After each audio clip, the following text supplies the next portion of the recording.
Alrighty, let's see. Okay. Hi, Didi. Hi. I'm just trying to see who else comes on. I usually give it like a few minutes before I start. But it's the usual Friday reads. How are you doing?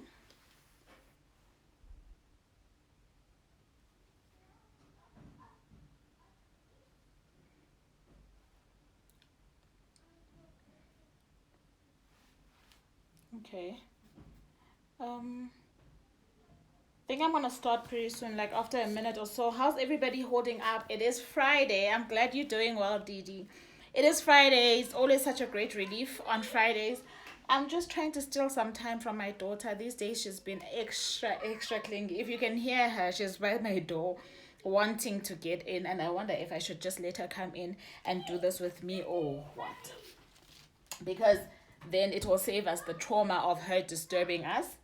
I don't know, maybe I should just open. Iana, what is it, Baba? Okay, come say hi first. Say hi. Hi. How are you? We're fine. Not you, ask them how they are. Say hi, how are you?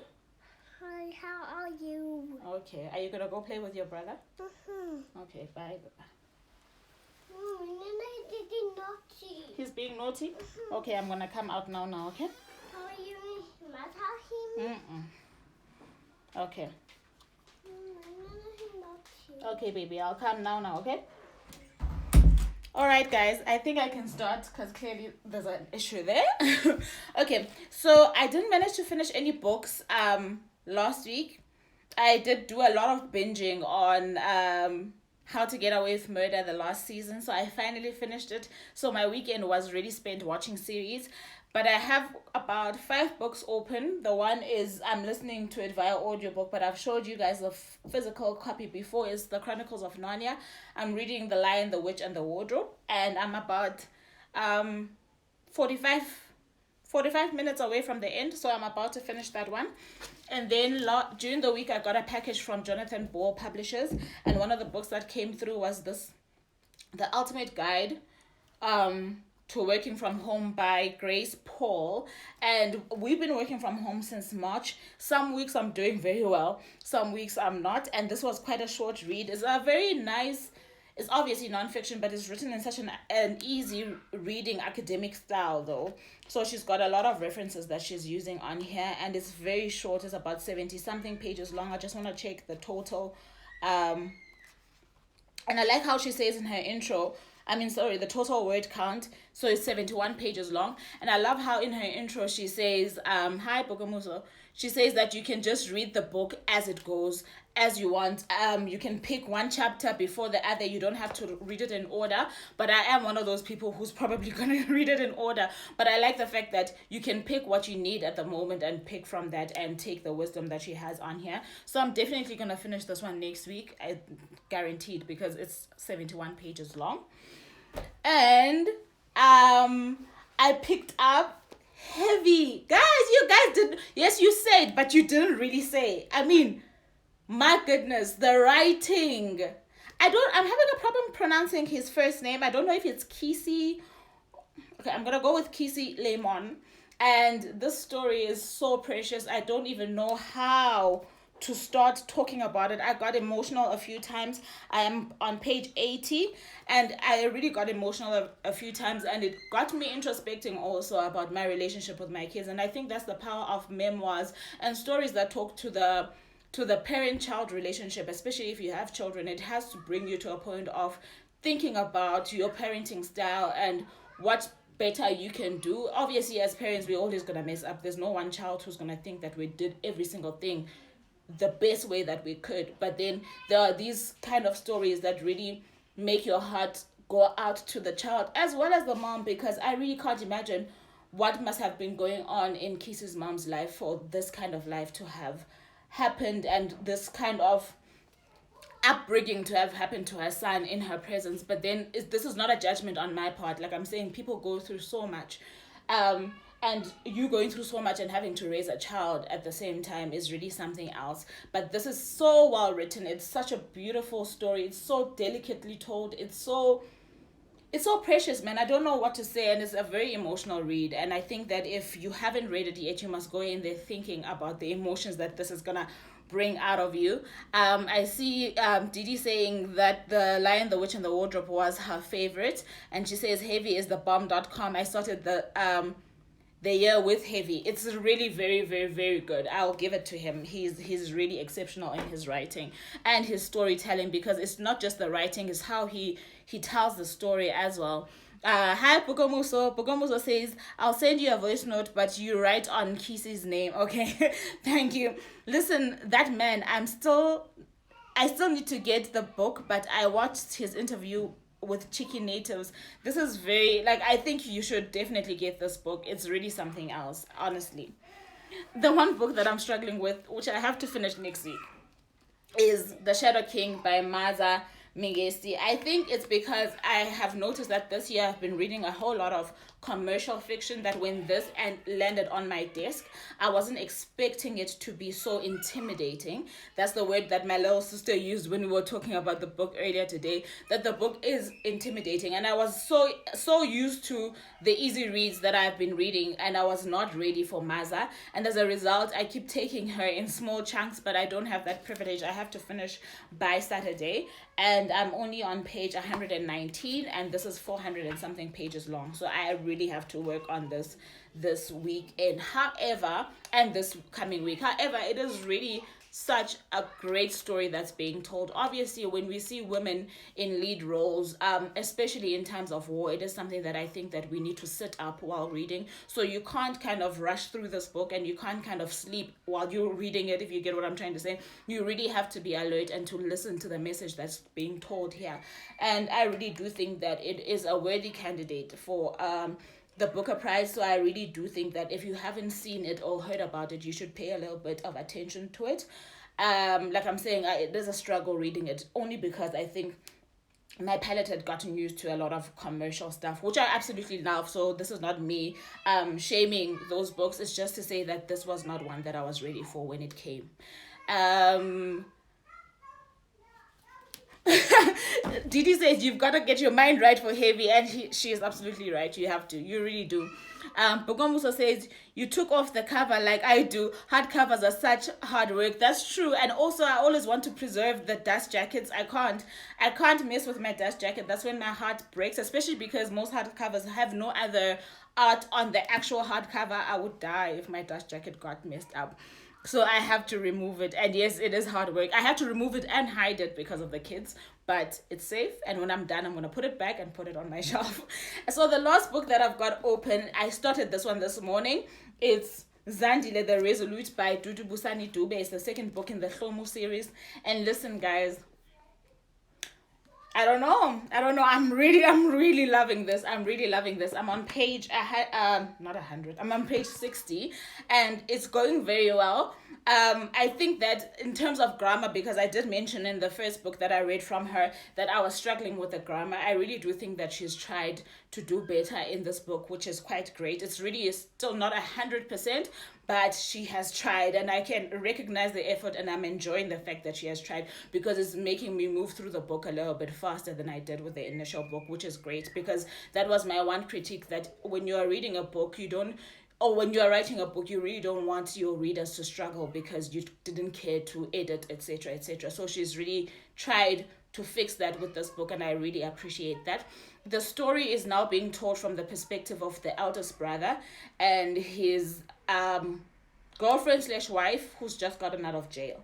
And this perspective is a perspective that we were deprived of in the first book, because it was all from Hlomu and her husband's perspective. So we start seeing other dynamics in the family in this one, and I'm absolutely loving seeing the love that this man has for a woman that he hasn't seen for 17 years. And the respect that he has for her. And obviously there's going to be the drama, because if you've read the series, you know all about the Zulu brothers and their drama. But I'm really loving seeing how the patriarch of this family basically is handling a situation of love and family. It's really a perspective that I think we did need to see. Dudu's just gotten her fourth book out. I might mispronounce. I think it's called Inga or Ikunga. I'm not sure, but it's just come out in recent weeks, and I see that it's already been sold out. I think it's gone for reprint. People really love this series. I remember I've been telling you that I read the first book a lot of years ago when it was still a blog, and I didn't continue with the series. But I'm buddy reading the series now with Bookish Monthly and Bukomuso, and we are absolutely loving it. And the perspective here happens to be Bukomuso, or Ompile, as you guys know her, crush from the first book. And I was hesitant. I was like, how do you like Nkosana? Because it's just mysterious. You don't know anything about him. But in the first few pages of this, I was like, okay, yeah, he's a likable guy. I can understand the crush. So I'm enjoying that. So those are all the books that I have that I've got open. So I'm not going to count the other audiobooks that I'm dabbling into, but I've only got those four, which, if I can recap, is The Shadow King by Mazza Mengiste. It's a guide to work from home. I forget the full title, by Grace Paul. And it's Heavy by Kiese, Laymon. And it's Zandile The Resolute by Busani-Dube. What are you guys planning to read this weekend?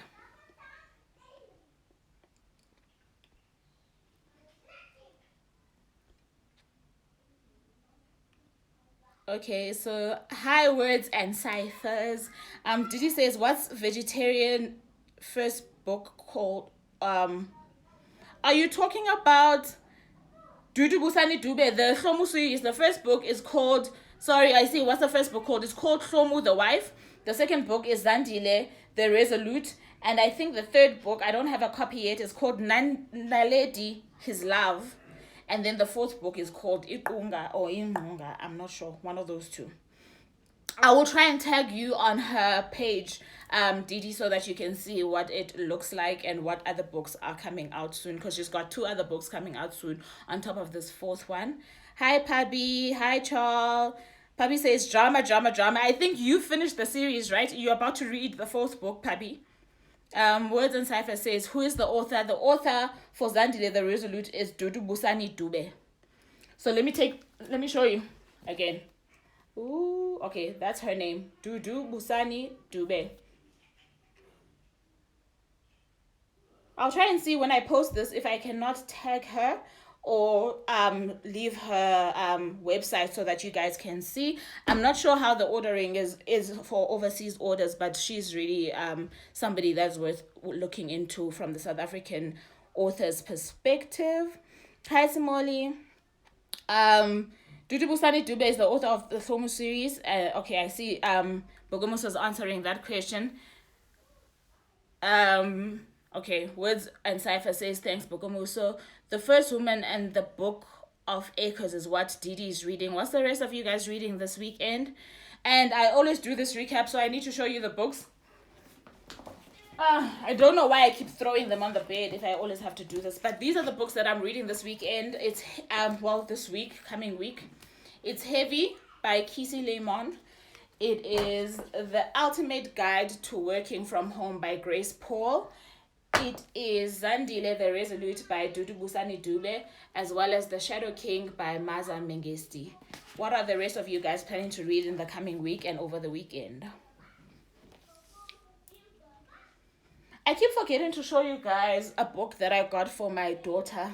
I think it's in the living area now, but I really liked it. It's called She's Got Brown Skin or something like that, but it's a very nice book in terms of the illustration and the story that's being told, and it tells of a family of if it can even happen, of mixed children. So I think the mother is of colored heritage, the father I think is of Zulu heritage, and then the children obviously come out mixed, and then they have to defend a certain part of their appearance in society. And it's quite an affirmative book that just goes to show that or rather the conclusion is that even though we don't look alike, we can all belong to the same family, and how looks are as a result of various genetics, etc. etc. It's quite an interesting book, and I love how it's simply told for children to grasp as well. Bugomuso says she's reading Queenie and Zandile the Resolute. You better be reading Zandile. It's really great. Hey, Didi says Home with the Wife sounds really intriguing. That's if right now, before I spoke to you guys, let me show you my notebook. So this is my book notebook, and I was kind of trying to do family tree of sorts, if I can bring you in the loop, Didi. So it talks to 8 brothers, right, that look exactly the same, and the lives that they lead that are quite scandalous as well as criminal, but also most importantly it talks about how they fall in love, how these hard men end up falling in love. But there are so many of them, and they are very similar in characteristics and in appearance, that when I started reading Zandile, I was like, you know what, I'm gonna get lost. I really need to formulate some kind of family tree for myself, so that I know who's who and who's talking and why they have a certain bit of authority or why other people have authority over them. But it is really quite intriguing. It's quite a beautiful story. I commend Dudu for actually being able to turn this into this kind of lengthy series and still get the kind of response that she's gotten, because like I said, I think her latest book is being reprinted after only being out for like a couple of weeks. So it's really something that if you are interested in it, I think you should definitely try it out. Bogomusa says, I need to read a bit of Corridors of Death, The Struggle to Exist in Historical White Institutions by Malaika wa Azania. That sounds quite intriguing as well, actually. JP says they're reading The Trouble with Peace by Joe Abercrombie, as well as Vagabonds. Hamutapo and Linda says they're reading Leave the World Behind by Romania Alam, and The Phone Box at the End of the World by Laura Emea Messina. I'm very bad with names, guys, like forgive me. Bogomusa says that series is really crazy. 8 whole brothers and their wives and children is a lot of names to remember, but Dudu is a queen of this series. Yo, and that's true, and I love how she keeps the characters exactly what they are. So you, even if you've forgotten where they fall in terms of the order of age, you still know that this character is definitely this character when they're playing out. Even when she doesn't mention the name, you know exactly who it is. And I think that's something exceptional when it comes to like character building. How many books in the series? So she's recently just taken out her 4th book. There are, I think, going to be 6 books in total. JP says they finished Lovecraft Country recently. Hi, Mekladzi. Yeah, so that's what I've got by my bedside. I'm glad to see names and books that I don't know anything about, which is why I love always asking you guys what you guys are reading over the weekend, because it exposes all of us to different books that we might not have heard of, or it brings back those books that we might have had in our radar back to mind, and perhaps we can get a chance to get into them before the year is over. And when I finish these, by the way, I would have reached my target for the year, but I really do want to overdo it a little bit, like maybe with 5 more books, but we shall see. All right, that's all I have for you guys. I thank you so very much for tuning in. I really do appreciate the time that you guys spend with me, and happy reading weekend until next Friday. Yes, Didi, it is. So it's Hlomu, the wife. Let me find it.